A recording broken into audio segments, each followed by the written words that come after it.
things wear out faster. That torque that's generated, well, you've got extra power and it's wearing out the chain, the cassette, the chainring faster. Right. It's just a simple fact. If this thing has 80 newton meters of torque, that's a lot. But to add nearly 100 more watts, it's like going from a beginner, enthusiast to a pro level almost. Lube your chain and pump up those tires. It's time for Aging on Dirt, where we defy expectations one pedal stroke at a time. We age, but we don't have to get old, and we all want to experience the joy of mountain biking as long as possible. Are you starting to ride at an unreasonable age, getting back into it after a long layoff, or just wanting to extend how long you'll be riding? Then you're in the right place. And now, your host, Joel Zieve.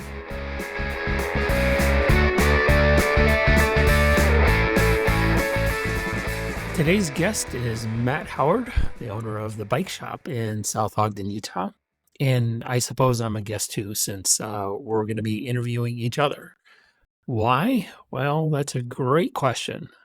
So we've both noticed an increasing number of aging riders who are transitioning from mountain bikes to e-mountain bikes. No surprise there, right? If you're one of those riders, this episode is certainly for you. Matt and I are talking about the differences between the two, both in terms of maintenance and riding skills. So Matt's going to cover maintenance part of things, being the owner of the bike shop, and I cover the riding skills, being the mountain bike skills coach.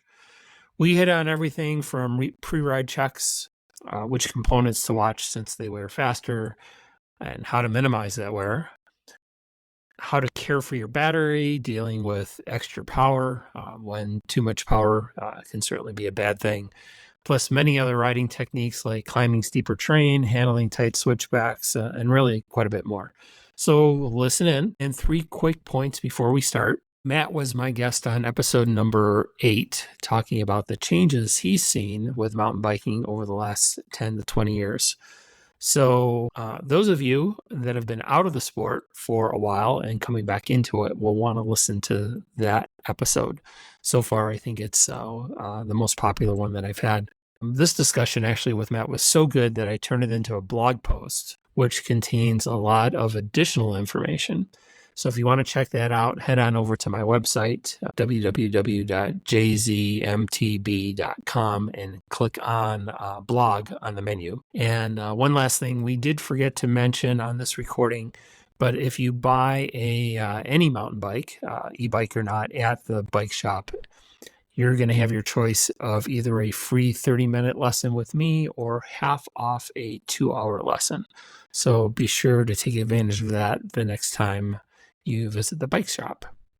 So here you go, me and Matt talking about the differences between mountain bikes and e-mountain bikes. Real quick, for the folks that don't know you, please share how old you are, where you live, how long you've been riding mountain bikes of any type, and your favorite single track in the area.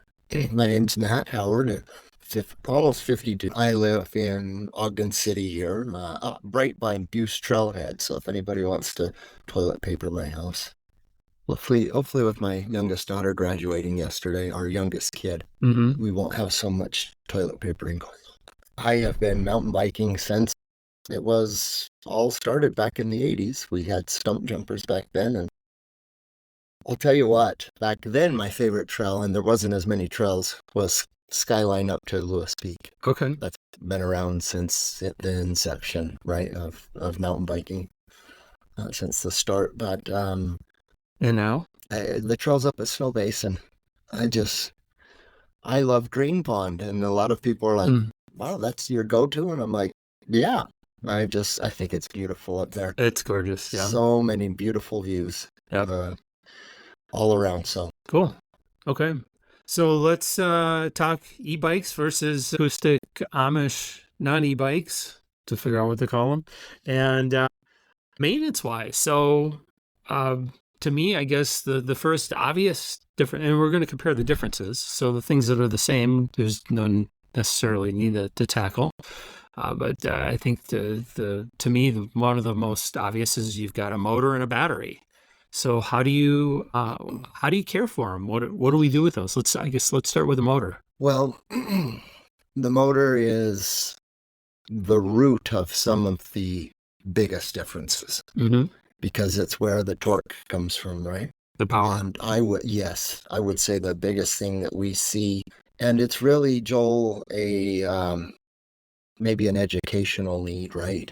Mm-hmm. But people get e-bikes and either somebody doesn't explain well to them those, we're trying to, as a shop, say, hey, with this e-bike, there are some differences, which is what we're discussing, right? Right.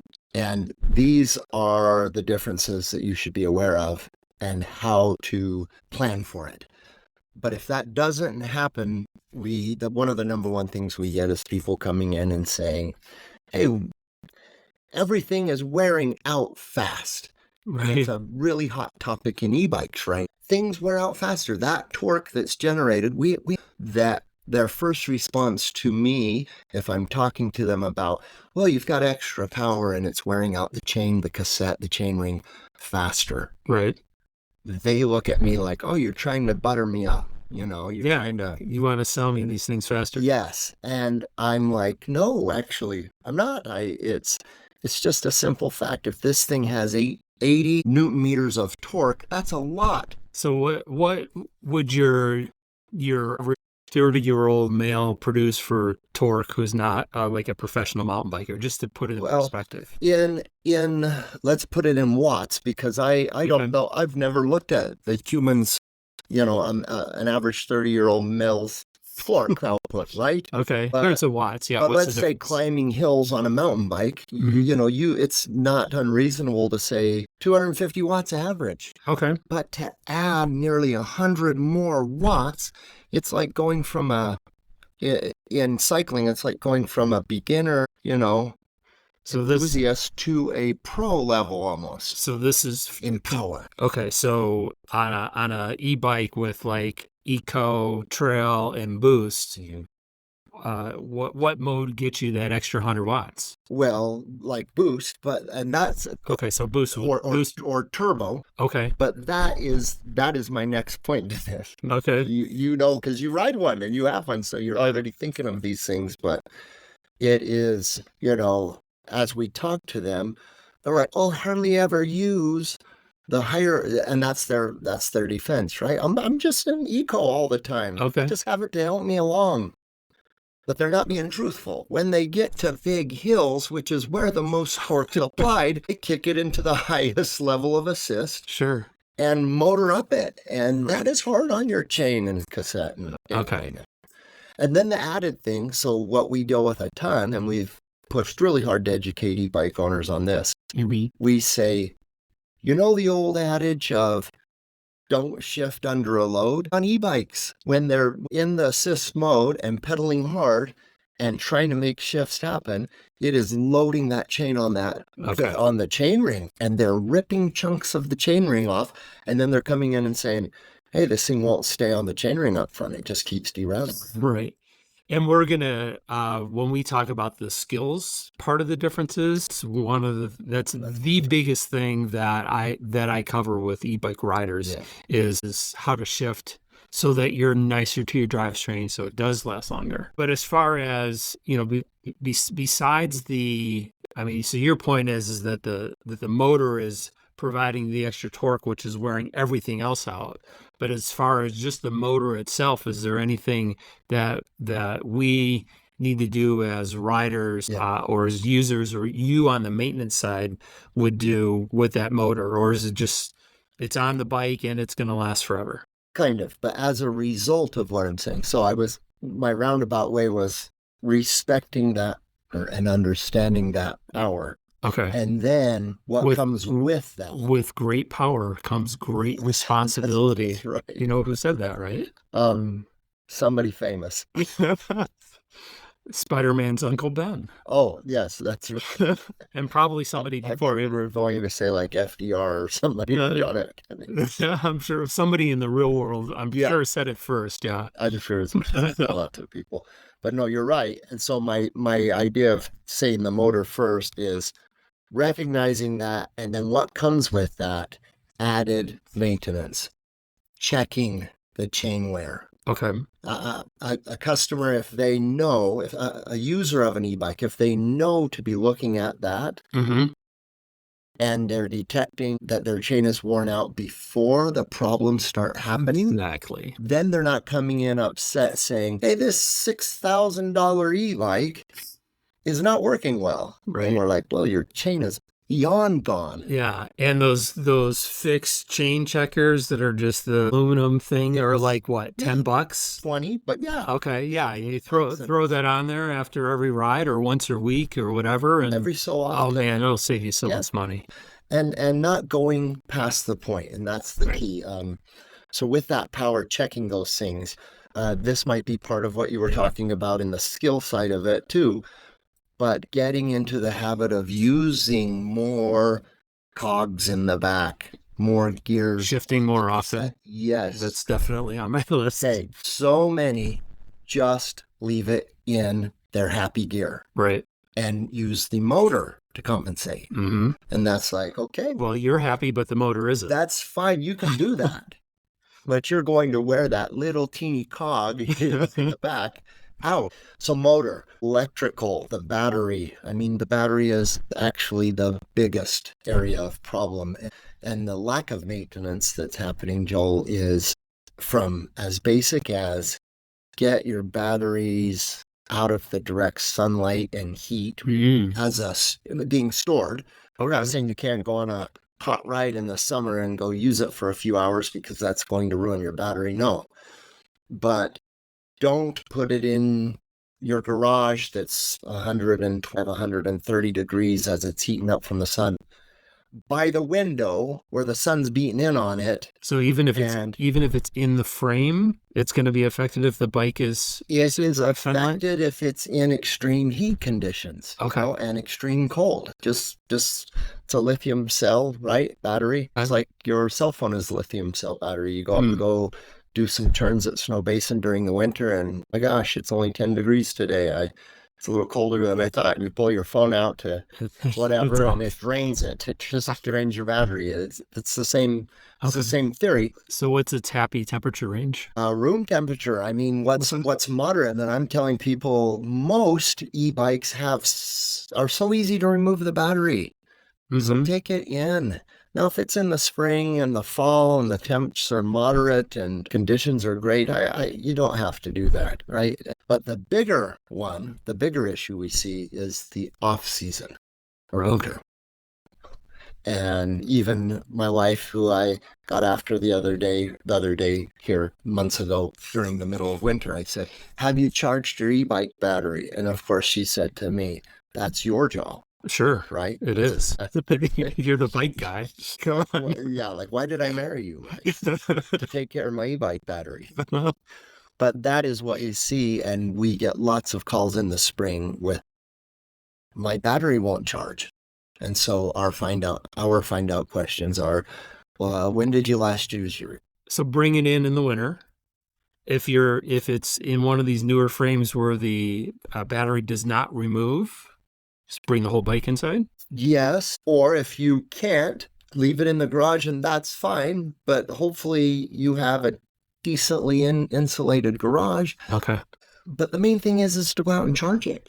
Okay. You know, a lot so of if you're not using the bike over the winter, what battery level do you charge it to? I mean, well, they're saying, and this is updating all the time, Joel, as they come out with new info, right? Sure. As technology improves. But the most current is don't let it go more than 30 to 40 days of not having the charge on it. Okay. So in the winter, we've had some strong winters these last few winters, right? Last couple. If it's been a few weeks, go out and put the charger on it and top it off, right?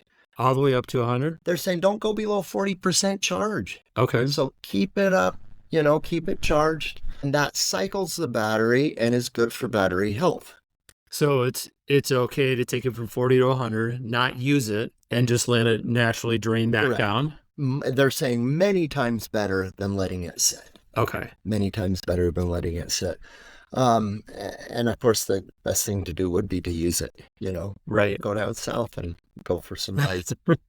Um, and it's easy to find out about each manufacturer's battery, recommendations just right on their site. I mean, Okay. when they all have their different recommendations, Mm-hmm. but it's easy to look up and see what they're recommending as far as regularity on charging and that.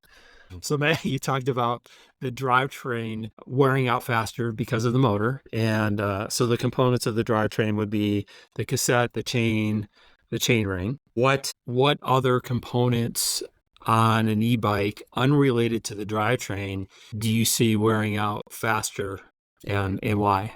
Well, That we need to keep an eye on. Tires, are going to wear faster. And a guy to me the other day said, I don't understand. I'm not riding it anymore than I'm riding my non-e-bike. Okay, good question. And I get the same wear. And I said, well, the easiest analogy for me is eat a lot of Big Macs. Now, I'm not knocking on McDonald's here. Eat a lot of Big Macs and fries, Mhm. put on 30 pounds, because that's the average increase in an e-bike from a normal bike, Mhm. and feel the difference. Okay. That is the point. So it's the added weight Added weight and the increased torque are going to wear those tires faster. So the increased torque, I can see wearing the rear tire faster. And in a short time that I've had mine, I'm definitely going through rear tires faster. But the front tire too?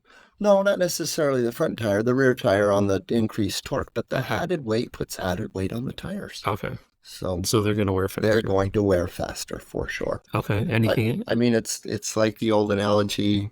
We used to have these couples, right? Husband, wife, and the husband's 210 and the wife's 120. Mm-hmm. And why are her tires still fine? We've been riding together. We've only ridden together. And it's like, she doesn't even weigh enough to wear the tires. Same thing with the chain, right? Her chain, Okay. she's a lot lighter and putting a lot lighter load on that chain. Okay. So tires, rims, the added weight, people aren't doing the math. Weight times velocity equals bent rims. Okay. So as they don't maintain the proper tire pressure, it's easy to get caught on an e-bike ripping along and having a lot of fun. Sure. And So the tire pressures need to be higher because of the extra weight. the extra weight, exactly. Okay. Yeah. And you're just ripping around a turn and you hit a rock in the trail and hear that touch your rim and it's like, whoops. Right. So, rims and just in general, your bearings. Again, heavier bike. Okay. Will you go through brake pads faster? Yes. And rotors too? Same reasons, yeah. Okay. Weights and speeds. And Anything else maintenance-wise that you can think of for the differences between the two bikes? so checking the motor mounts, checking, the pivot bolts, the suspension linkages, Okay. things like that. Because of the added weight, you have a little more torque, a little more wear and tear. So checking them more often Sure. than you would on Yes. an Amish bike. Yeah. Like cable management's big. We see so many e-bikes come in that the wires are hanging so far out the front end from the controller and, sections of electrical tape or what, and asking find out questions to the customer. And they're like, I keep snagging that on branches. And I'm like, well, I can see why you would. Mm-hmm. It's, too long. Right. Tuck those in the frame, make it as clean as possible to not be dealing with those electrical problems that aren't, necessary. And keeping the bike clean. That's only. A lot of people that do like to travel in the winter, it's great to buy the battery covers for the e-bikes. So when you're, traveling with it on your car and you're going to travel from, let's say, somewhere up north here in Utah to southern Utah, Mhm. during the winter time, there's good odds you're going to go through a snowstorm or there's going to be wet and dirt road, and Sure. to keep those battery ends where, where the connectivity is important clean, we have those covers. I'm Okay. telling people, and travel with your batteries in your car if you're going a great distance. It's easier on the rack. I mean, that's Good another point. Yeah. big thing that we see. And I know it's not necessarily bike maintenance, Oh, that's but yeah. I hadn't thought about that. so many people hauling 2 to 4 e-bikes on a rack that is rated for it, Mm-hmm. but really, it's putting a lot of wear on that rack. And if you can pull the battery out to make it a little easier on your rack, why not? Yeah, it's almost 10 pounds, the big batteries. So Yeah. big weight savings. 4 bikes, 40 pounds. Right. It's worth doing. Okay. Cool. You ready to shift gears? Sure. Yeah. Okay. So we'll talk about some riding technique differences and skills. Yeah. Between the two. Yeah. At a high level, why is riding an e-mountain bike different than a regular? Well, a lot of the stuff, actually, Matt, that you already covered, the big thing being the weight. So it requires a heavier bike is going to require you to have the skills to manage that extra weight. And then the power, it almost seems kind of contradictory at a point. You think, okay, well, I've got more power. It should be easier. Well, the climbs are easier, but learning to control that power may not necessarily be easier. The coaching that I've done, those are the main high-level points that I focus on with my clients, is controlling that power and dealing with the added weight.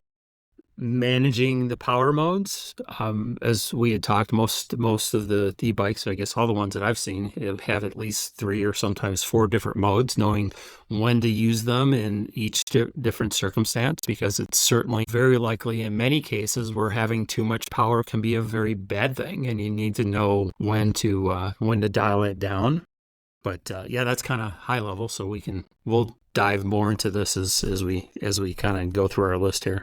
I like to tell people, even if they've been an avid mountain biker, on and on, as they get their first nice e-bike and they're excited to go rip the trails, I am always saying, you're going to want to go on some more casual rides at first, just to feel the differences. Yeah.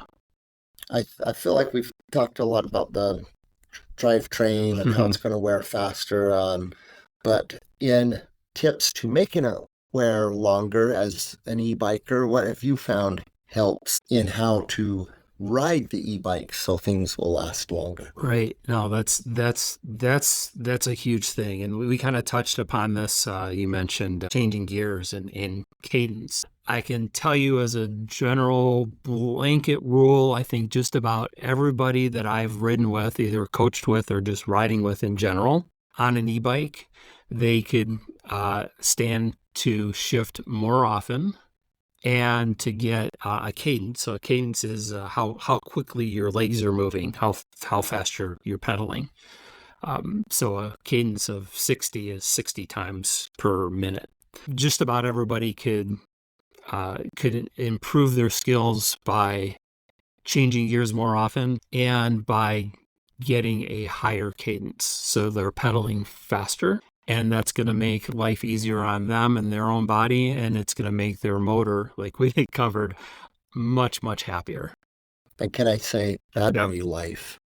Battery life, it's interesting. There are some studies, reports, whatever you want to call them, out there that show same load, same weight people, same, bike, same battery, same power motor. Okay. And both in the same assist level. So they're both in turbo in the fastest, highest assist. Okay. If one is pedaling 40 cadence, really slow, and letting that motor pull more, versus the person that's spinning at 80 cadence was the one study I was reading. Okay. 80 cadence is drawing so much less battery, even in the same I believe it. Yeah. Even at the same weight, the same bike. So it's to one's advantage to still pedal it like you should, right? Good on your knees, on your body and on your components to have a faster RPM like you expect. Sure. Well, you're going to get more battery life on the ride. Okay, that's interesting. And it's funny because if you just listen to your drivetrain and your motor, and it's going to talk to you and tell you if it's happy or not. Is it feeling like it's under a lot of stress? That's money coming out of your pocket because everything is going to last that much shorter. If it's purring along and happy and you're changing gears often based on what the train is doing, it's it's going to be happier. It's going to sound happier, and your wallet's going to be happier. And, you may not be happy as a bike shop owner because you're not going to see them as often, but you're going to have happier customers because of it. So that's a good trade-off. And along with that point, you can experiment by changing power modes and changing gears, the heavier cadence or slower cadence versus higher, and just listen to the motor. I think another big thing very related to that, and you touched on this too, Matt, is learning how to shift. And the last e-bike clinic that I did a couple weeks ago, I was surprised the number of people that didn't know how to do this, because this is a skill you should have on a non-e-bike, is being able to shift in a way that is so quiet and easy on your drivetrain that you can't even hear the shift. You can't hear it, you can't feel it. So the more grinding that it sounds when you're shifting, the more stress is on your drivetrain, the more it's going to cost you, the faster it's going to wear out. Yeah, for sure. Right. And the easiest way that I've found to teach this is, number one, it starts with being in the correct cadence to begin with, which is a cadence that's comfortable for you and your motor, and that you can accelerate quickly without changing gears. And then what you do is you just apply a little bit extra power before the shift, and you ease up at the same time you press the shifter. You let it shift, and then you reapply the same power. You get to the point where you don't hear the shift anymore, and things are going to be so much happier. Yeah. And the cue that I teach people is power, spin, power. Yeah. To remember how to do that. And it's so easy to teach, because we started this in the parking lot. People would do it, and it takes a while to get into the habit, and they know immediately whether or not they shifted well or not, because they could feel and hear the difference when they did it in a way to make their drivetrain happy, in a way that didn't make it happy.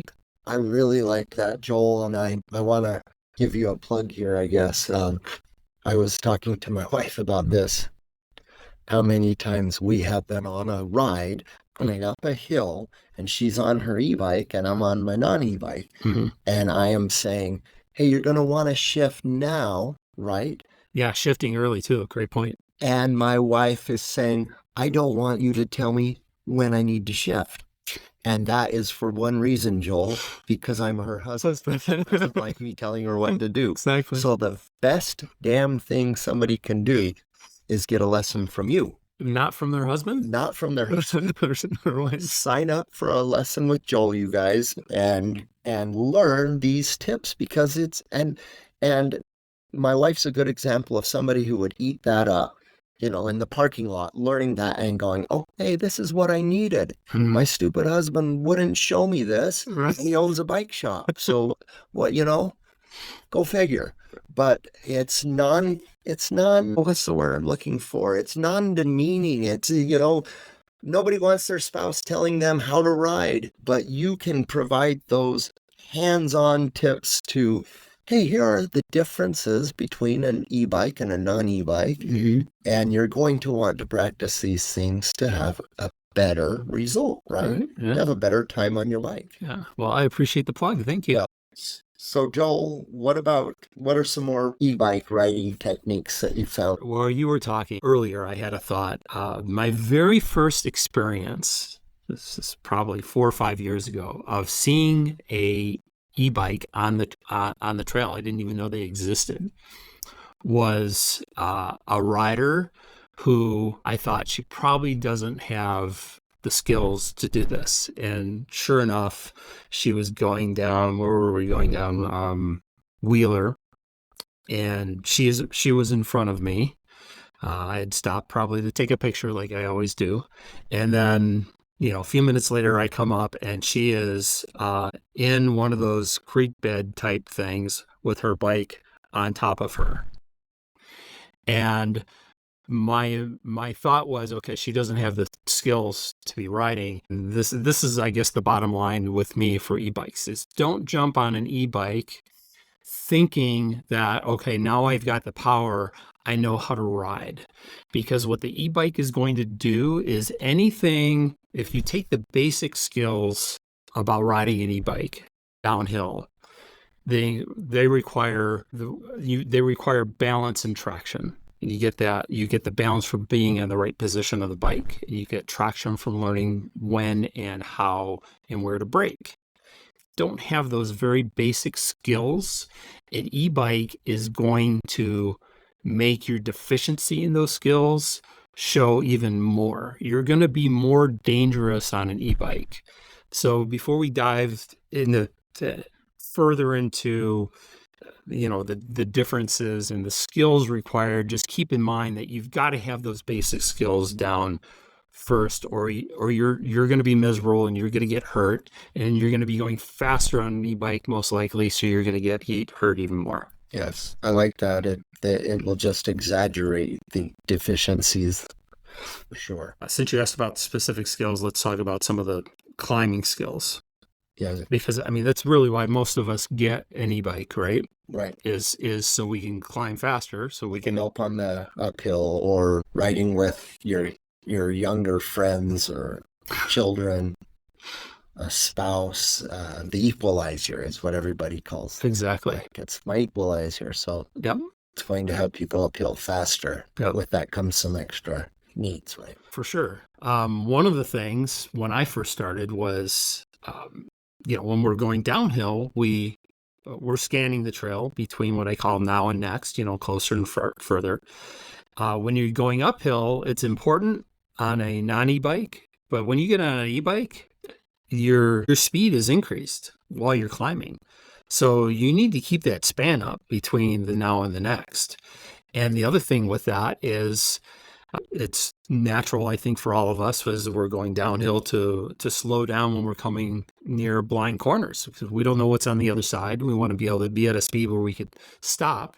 Well, now you're going uphill a lot faster in some cases. You need to realize you need to slow down while you're climbing and with those blind corners as they're coming up. Joel, what other climbing tips do you have? What other climbing tips? Technical stuff. Yeah, technical. Again, it comes down to power management. Technical sections like rocks and roots and switchbacks, these are great examples where having too much power can be a bad thing. So you need to learn how to manage that by selecting the right power mode, selecting the right gear, and sometimes using the back brake to control your power, which is kind of something that you may not think of. Sometimes it's any one of those three or a combination of them based on what's coming, what that particular technical section looks like. And of course, I coach on all of that. Definitely with any loose trail, like, Skyline has some loose switchbacks. I mean, more power is not going to help with loose section of trail. It just means that you're going to lose traction most likely easier. Exactly. Yep. And then with when you're changing power modes, like if you're going from eco to trail or eco to even boost all the way, or turbo or whatever it's called, all the way to the top, you got to realize that there's can be some massive quick acceleration there. Right. And if that, like you had mentioned earlier, if that it throws you off balance on your bike, you never want to be in a position on your bike where you're not in very close to perfect balance. Yeah. So you just need to play with those modes and see how your bike reacts, because every frame and motor and power combination is going to be different. Learn how it reacts so that you're prepared for it, so you can stay in balance when you're changing power modes. And that goes right in hand with this, but I wanted to ask you how you manage your power. Say this happens to me all the time. You're on a technical section on a climb and get stopped. How are you going to start out again? I know a lot of people are like, well, I'll just put it in turbo and that's going to lunge me forward and make it easier. I mean, do you have any tips? I've never seen that work. I have come across people on the trail where they're trying to get started and they just can't, because they just, and especially if they're in the wrong gear. Yeah. So if they're in a harder gear, and they just go put a little pressure on that pedal, and they're in turbo mode. Holy cow! I mean, they're just going to be flying off the back. Yeah. You can't control it. They're spinning out, lose grip. Yeah. So the solution to that is, I guess, there's a couple tricks. One is you got to pick a lower power mode to get going, and an easier gear. It's kind of hard to describe in the podcast, but you can actually use the walk mode, which is another good difference. Is learn how that walk mode works, so you're not killing yourself when you are pushing the bike. Yes. But there's a really cool technique where you can use the walk mode to help you get into easier gear if you're off the bike, instead of trying to pedal it by hand. Get in the right power mode, get in the easier gear, and then if you can find a section of that trail where you can just kind of point your bike off the slope a little bit, so it's not as steep. So when your first half or full pedal stroke isn't on such a steep section, you're going to be able to get going a lot further. That's certainly one of the techniques with that. But speaking of climbing, you're likely going to be climbing terrain that's steeper than you're used to on your acoustic bike, right?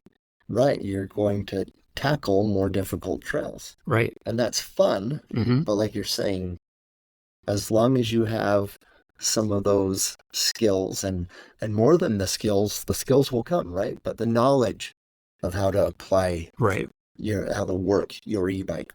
But we do spend a lot of time on the we'll spend time in the lessons on climbing positions, because you've got to keep your weight balanced between those wheels. I tell people 99% of the time.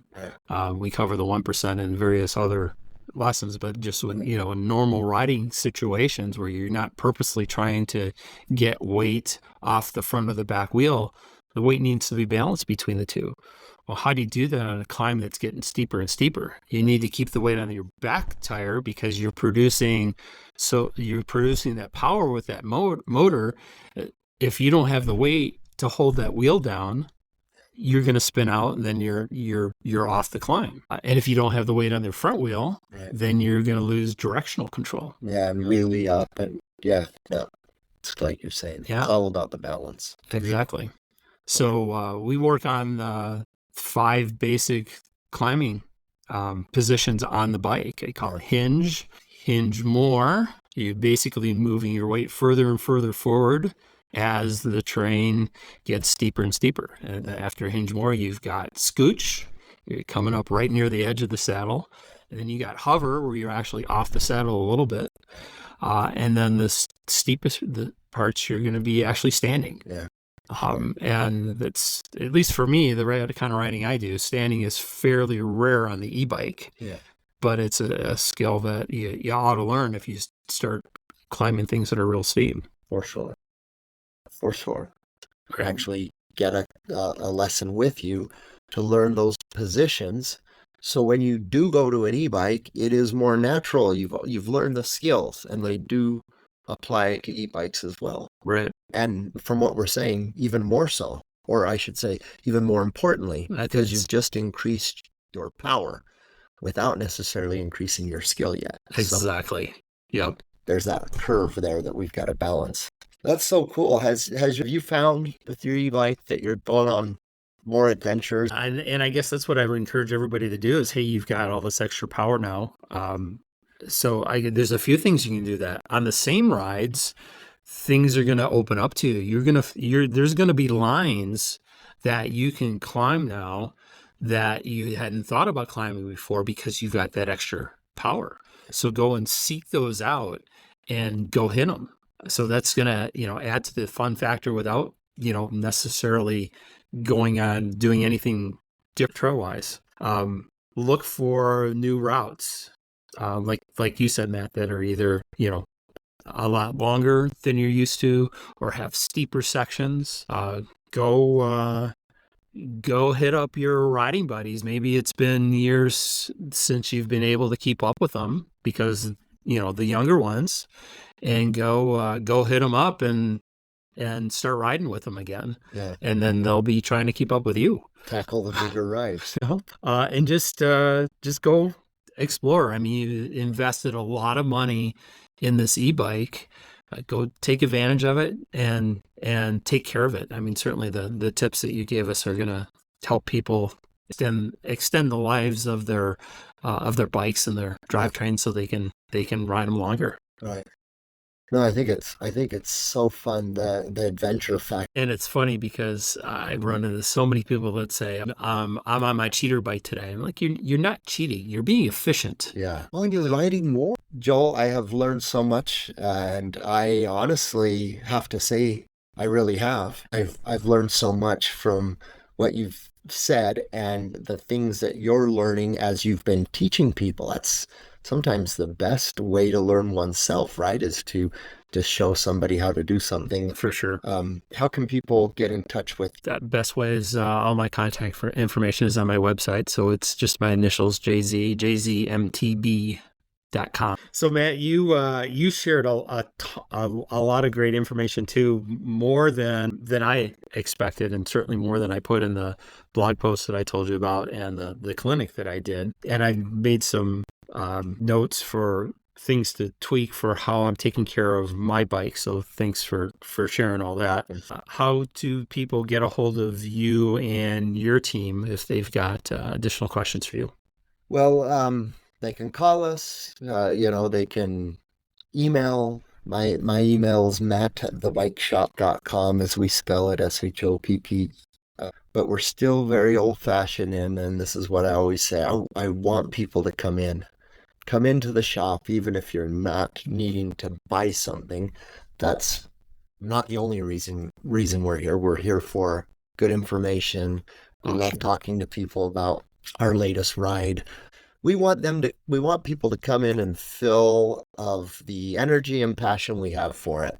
And we've got a lot of experience with e-bikes. We jumped into e-bikes full swing when they first came out and have done thousands of them and work on hundreds of them a week, and would love to share information with anybody interested. Okay, great. There's no shortage of the sharing here. That's why I love coming into the shop. Thank you. Great. Well, thanks for your time, Matt. You're so very welcome. Thanks for having me. You bet. Thank you. Well, that's another lap around the bike park for Aging on Dirt. I hope you've learned something and or found this entertaining. Most importantly, go out and apply what you've learned so you can experience more joy on your bike. Remember, Joel wants your input.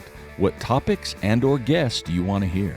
Reach out to him where you're listening to the podcast, on Facebook, or find his email/phone on his coaching website, jzmtb.com. Until next time, have fun and be safe out there.